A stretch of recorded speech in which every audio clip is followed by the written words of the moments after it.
basically a measure of particles in the water. And what that tells us from your source is a spring source here, and that water achieves some filtration, although not very much apparently lately. And so particles from the surface, all the water comes from the surface, and as it travels down through the soil, it gets filtered out and gets purified essentially, or cleaned up.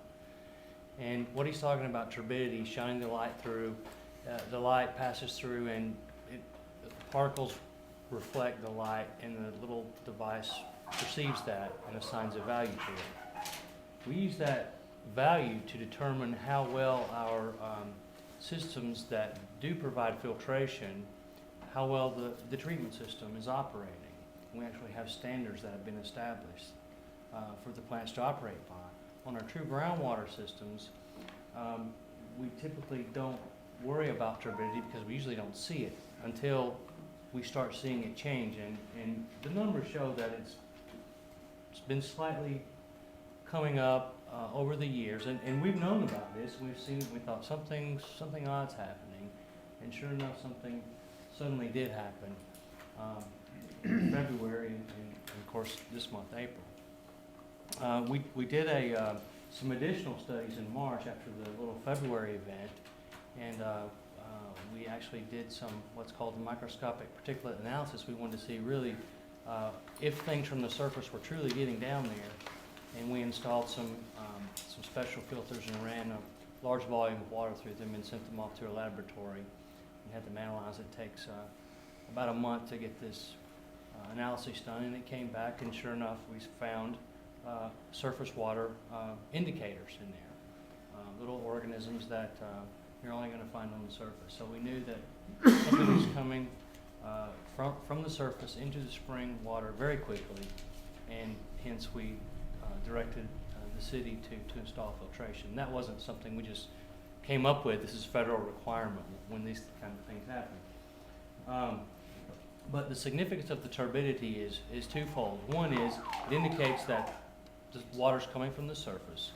The second thing that it does is it can actually harbor pathogens. Small microbial organisms can be inside the little particles. They're hiding from the chlorine which we put in the water. It can shield them and protect them. So that's really the significance. And the boil water advisory was issued not because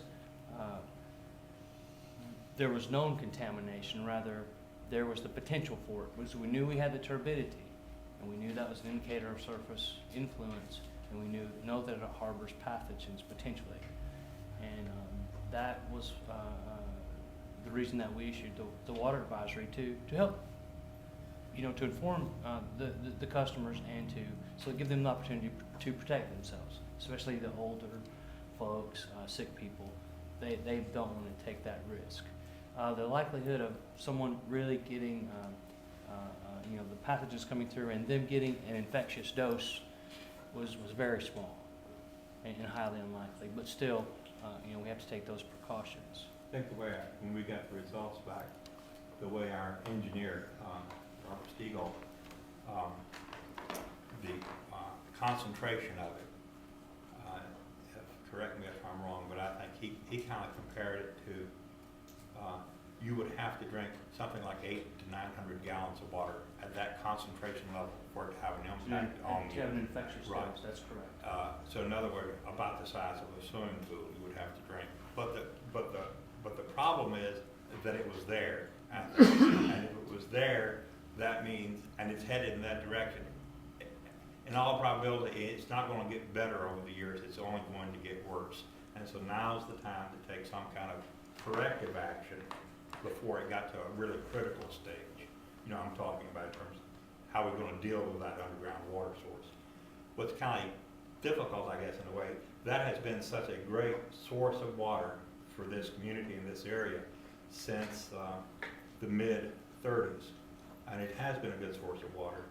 But as, like I said, in 2001, the Water Board thought it advisable to start thinking of filtration system or something, because as the area was growing, and you all know how fast it is growing, that is a possible you know, a possible vehicle to change the course of water and for surface water to be more contaminated, and that contamination or that runoff affecting